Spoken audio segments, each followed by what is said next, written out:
Fala pessoal, sejam muito bem-vindos a mais um vídeo aqui no canal Sentimento Tricolor. Hoje, terça-feira, dia 10 de dezembro, tá chegando o Natal, hein? Tá chegando o Natal e daqui a um mês, mais ou menos, começa a temporada 2025, começa os campeonatos estaduais, o Campeonato Carioca deve começar entre o dia 12 e 15 de janeiro, por aí. E o Fluminense está extremamente atrasado no seu planejamento para 2025. Por quê? Porque não tinha como ele planejar nada antes de acabar o Campeonato Brasileiro, né? Não sabia qual divisão ia disputar. Graças a Deus, ficamos na Série A. Além disso, tem Sul-Americana, tem Mundial. Então o Fluminense vai disputar duas competições internacionais em 2025, além do Campeonato Carioca, da Copa do Brasil e do Campeonato Brasileiro. Então serão 5 torneios. Então o Fluminense tem urgência. O Fluminense está correndo atrás do prejuízo. E tem 4 prioridades. Na Marinha a gente falava que não existia prioridade 1, 2, 3, 4, né? Na Marinha a gente falava que prioridade é uma só. O que tem que fazer como prioridade? O resto são coisas a se fazerem.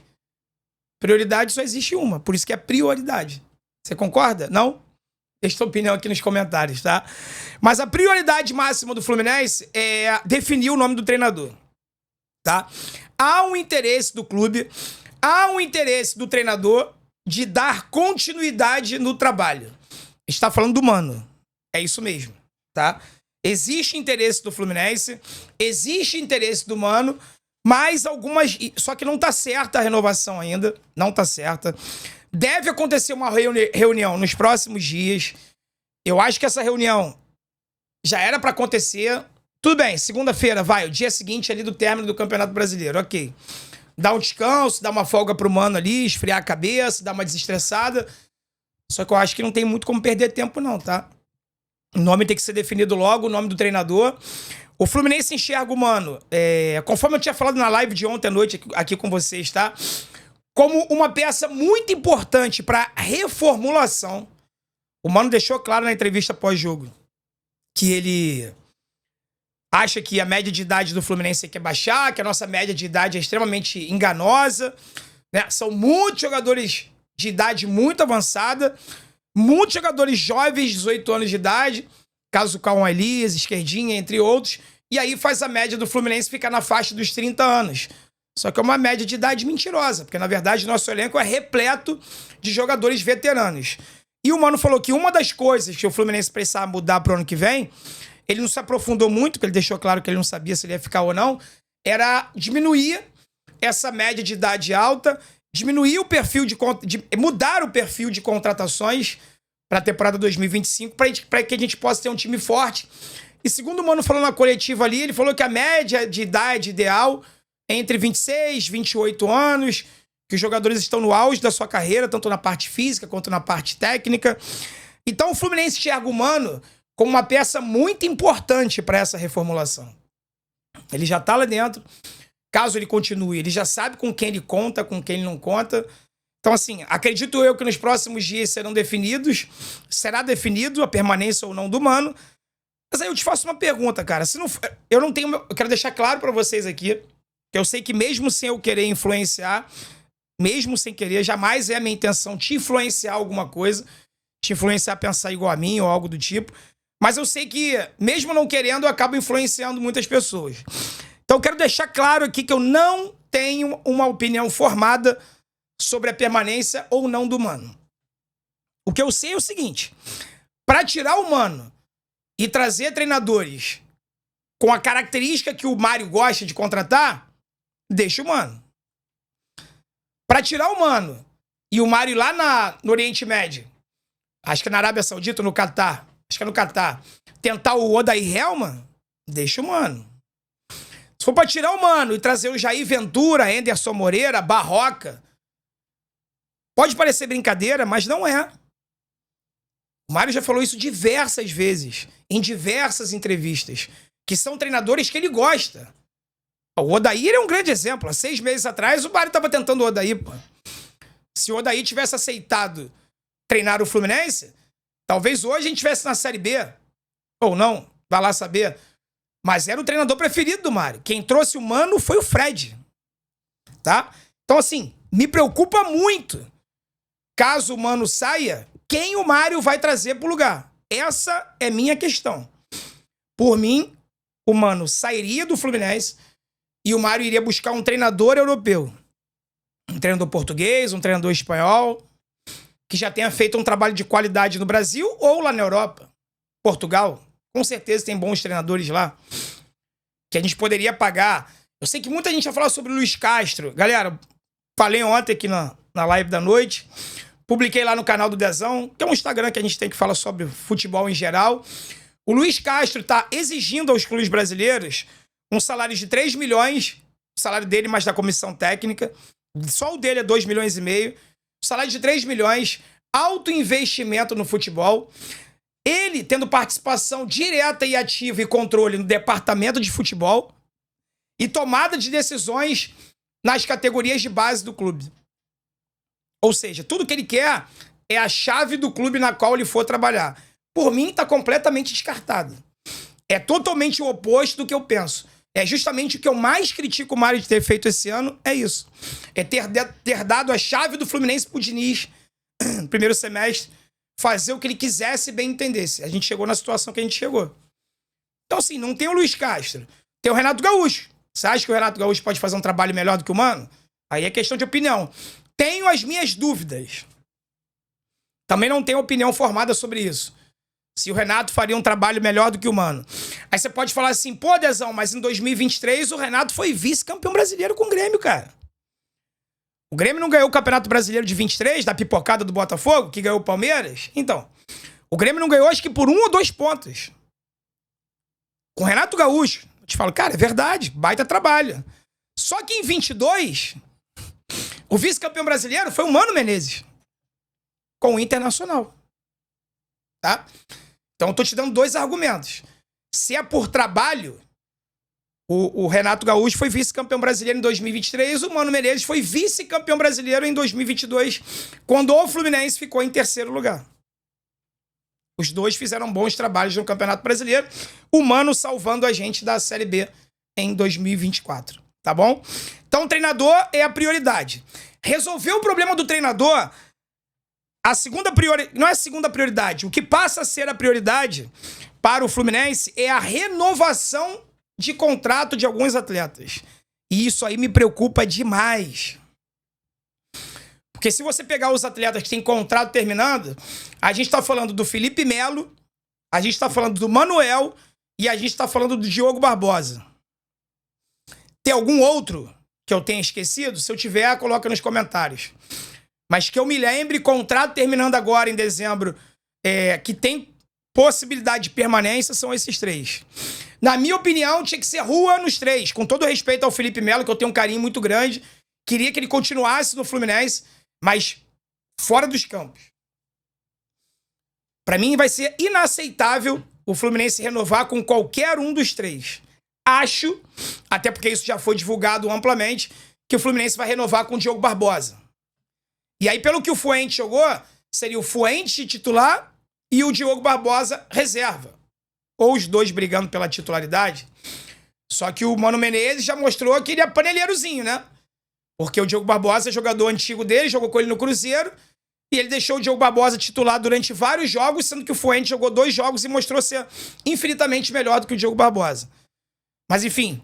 São esses 2 laterais que a gente quer para 2025, para disputar Mundial, Sul-Americana, Gabriel Fuentes e Diogo Barbosa? Por que não deixa o Diogo Barbosa seguir a vida dele e o Fluminense não vai no mercado trazer um lateral esquerdo nota 7, pelo menos? Que o Diogo Barbosa nota 5,5, 5. Quando muito joga, 6. Não passa disso. Tá? Então o Fluminense, depois de resolver o problema do treinador, a prioridade passa a ser as renovações.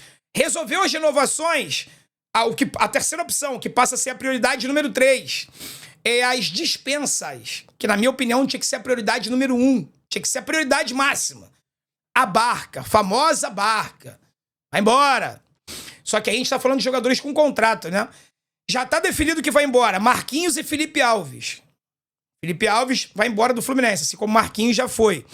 Só que tem outros jogadores, né? Tem o Terãs, tem o Gabriel Pires. Segundo uma matéria do GE publicada hoje, o Terãs e o Gabriel Pires são as prioridades das dispensas, das barcas. Só que o Terãs custou 14 milhões de reais. Não tem como você, tipo, rescindir o contrato de um jogador que ainda, né, tem contrato, mais 2 anos de contrato com o clube, se eu não me engano, o Terãs tem com o Fluminense. Deixa eu dar um transfermar, deixa eu dar um Google aqui. Eu acho que o contrato do Terãs vai até 2026. Quer ver? Ó, Davi Terãs Transfer Market. Se eu não tô equivocado. O contrato dele longo, tá? É isso mesmo. 31 de dezembro de 2026. Ou seja, o Fluminense pagou ou está pagando e vai continuar pagando. Quando eu falo pagou 14 milhões, é parcelado, tá? Ah, vai ter que pagar. Comprou, tem que pagar. Então pagou. 14 milhões de reais. Se o Fluminense simplesmente rescindir com o Terãs e mandar ele embora, ele vai ter que pagar o salário dele até o final de 2026. Então, assim, o Terãs é um caso à parte. Porque além de tu entubar um prejuízo de 14 milhões, que você já gastou comprando ele, se você simplesmente mandar ele embora, você tem que pagar os 2 anos de contrato. Tu pode botar aí por baixo um prejuízo do Terãs na casa dos 30, 40 milhões de reais. Juntando tudo. Juntando os 14 milhões de aquisição, mais o salário dele esse ano, mais o salário dele nos próximos 2 anos. Junta tudo, FGTS, férias.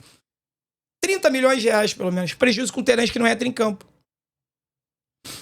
Se o Mano for continuar, o Terãs não tem condições de continuar no Fluminense. Porque o Mano já deixou claro que não vai utilizar o atleta.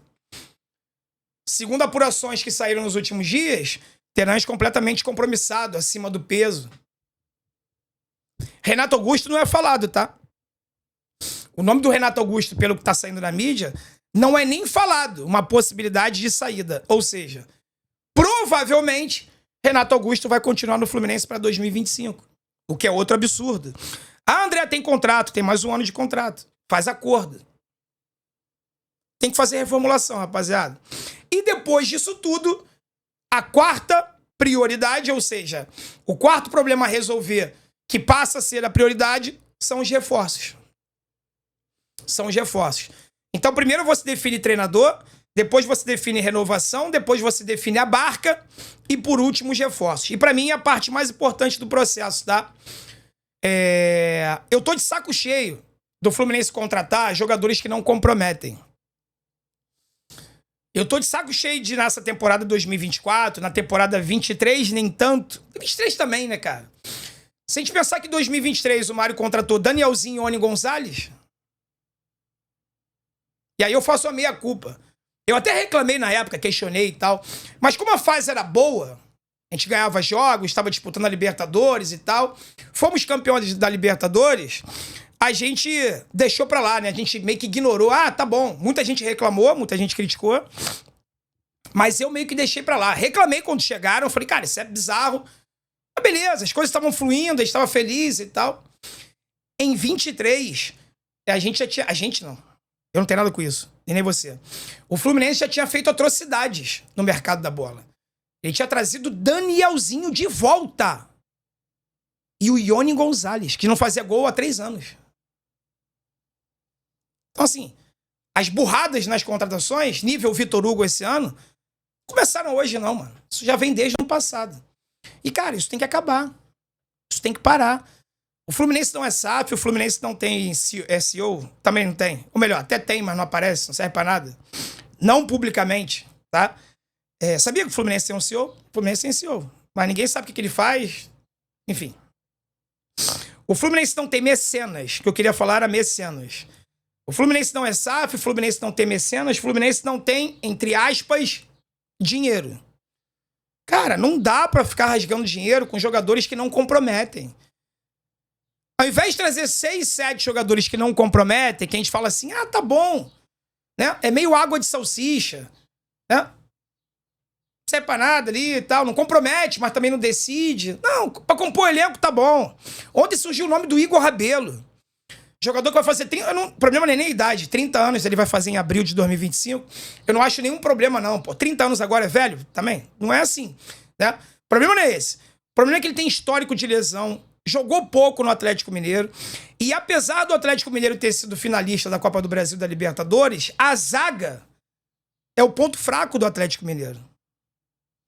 Ponto fraco, sempre foi. Sempre foi a grande vulnerabilidade do Galo, a zaga. O Igor Rabelo era reserva de uma zaga vulnerável. Ah, André, mas ele não é ruim. Não, não é horroroso, não é bagre, horrível. Mas não vai chegar para decidir, não vai chegar para ser titular. Com pouco dinheiro que a gente tem, as contratações, na minha humilde opinião, elas tinham que ser assertivas. Traga jogadores para serem titulares. Tragam jogadores que possam fazer a diferença no ano de 2025. Para de ficar trazendo jogador nota 6. Jogador nota 6, a gente já tem um monte aqui. Para ter jogador nota 6, dá oportunidade, como o Fluminense vai dar, para os moleques xerém. Não que os moleques xerém sejam nota 6. Eu quero dizer que eles têm maturação. Eles não são jogadores prontos. Para ter um jogador irregular, que vai acertar, errar e tal, dá oportunidade para a base. Gaste o pouco dinheiro que se tem trazendo jogadores que possam decidir, que possam ser titulares para a temporada do ano que vem. Poxa, no dia seguinte da gente escapar do rebaixamento, o primeiro nome que surge é de Igor Rabelo. Mais um jogador nota 6. Mais um jogador nível Diogo Barbosa, Samuel Xavier, Antônio Carlos, Manuel. É tudo a mesma coisa. É tudo jogador nota 6. 5,5, 6,2. Vamos ver. Tá muito cedo ainda. Eu não quero ser chato. Eu não quero ficar reclamando de tudo o tempo todo. Mas, como eu prometi pra vocês, não era da boca pra fora. A minha postura a partir dessa temporada 2025, ela vai ser diferente. A cobrança vai ser pesada, a gente vai acompanhar de perto. Porque eu nunca mais quero passar pelo que eu passei em 2024. Nunca mais. Então, já que vocês me deram a oportunidade de ser a voz de vocês, das pessoas que gostam de mim, que acompanham o meu trabalho, eu assumo essa responsabilidade e a gente vai acompanhar de perto, cobrando para que a gente tenha um ano de 2025 melhor. Não dá para o ano que vem ser mais do mesmo. Não dá para o ano que vem o Fluminense continuar cometendo os mesmos erros que nos trouxeram até ontem a um dos piores anos da última década. Tá bom? Vou ficando por aqui que eu falo pra caramba. Se deixar, é 1 hora de vídeo. Tamo junto, galera. Se não deixou o like, deixa o like, se inscreva no canal. Muito obrigado a todo mundo que tá chegando aí. A gente se encontra numa live de mais tarde, logo mais à noite, ou num próximo vídeo aqui no canal, tá bom? Fique com Deus, forte abraço, saudações tricolores. Vence o Fluminense hoje, amanhã e sempre. Tamo junto.